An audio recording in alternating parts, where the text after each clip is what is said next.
Isang mapagpalang araw po sa ating lahat, higit sa lahat sa ating Panginoon. Ako po si Mark, ang inyong lingkod, and welcome po sa ating daily devotion with Pastor Russell Ocampo.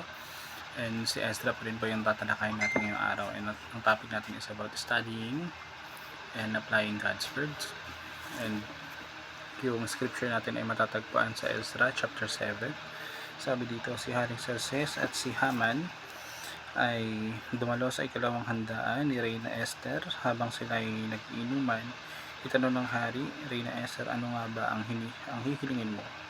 Sabihin mo at ibigay ko sa iyo, kahit ang kalahati ng aking kaharian. Sumagot sa Reyna Esther, kung inyo pong mamarapati, mahal na hari, nais ko po sanang hilingin na ako at ang aking kababayan ay inyong iligtas, sapagkat kami po ay pinagbili para patayin at lipunin. Kung kami po ay pinagbali upang maging mga alipin, magkasawalang kibo na lamang po ako at hindi na kayo gagambalain pa. So sa ating katuruan, unang-una, Ezra set his heart to study God's word. So buong puso at dedikasyon na pinag-aralan nga ni Ezra yung salita ng ating Panginoon, hindi lang basta binasa or dahil sineryoso niya itong intindihin at pairalid sa kanyang buhay, at ito yung naging pundasyon ng kanyang buong paglilingkod. Pangalawa natin, Ezra obeyed God's word as he taught it. Hindi lang siya nagturo ng salita ng ating Panginoon, kundi sinunod muna niya ito mismo bago ituro sa iba. So yung kanyang pagtuturo ay nakaugat sa sarili niyang pagsunod at pamumuhay ayon sa kalooban ng ating Panginoon. Pangatlo natin, Ezra was favored and blessed by God. So dahil nga sa tapat na pag-aaral at pagsunod sa kanyang salita, pinagpala at pinabuti ng ating Panginoon yung lahat ng gawain at paglalakbay ni Ezra.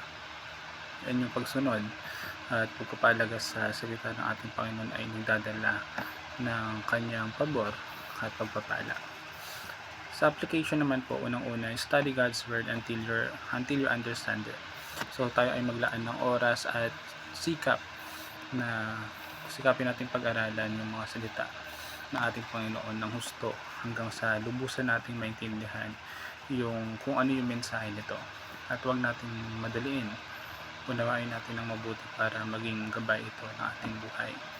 Pangalawa, obey God's word as He taught it.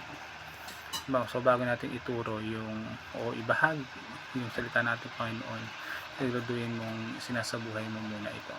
Yan yung pinaka maganda or pinakamabisang pagtuturo ay yung nakikita sa iyong sariling pagsunod at pamumuhay ayon sa tinuturo mo.